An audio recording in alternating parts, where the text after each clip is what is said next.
மாநிலங்களவை தேர்தலில் திமுகவை ஆதரிப்பதற்காக 20 கோடி ரூபாய் பெற்றதாக வெளியான செய்தி புரளி என்று புதிய தமிழகம் கட்சி நிறுவனர் டாக்டர் கிருஷ்ணசாமி தெரிவித்துள்ளார்.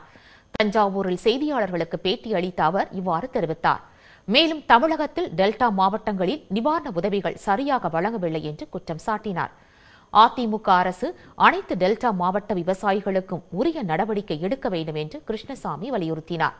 மாநிலங்களவை தேர்தலில் திமுகவை ஆதரிப்பதற்காக 20 கோடி ரூபாய் வாங்கியதாக வெளியான செய்தி புரளி என்றும் டாக்டர் கிருஷ்ணசாமி அப்போது தெரிவித்தார்.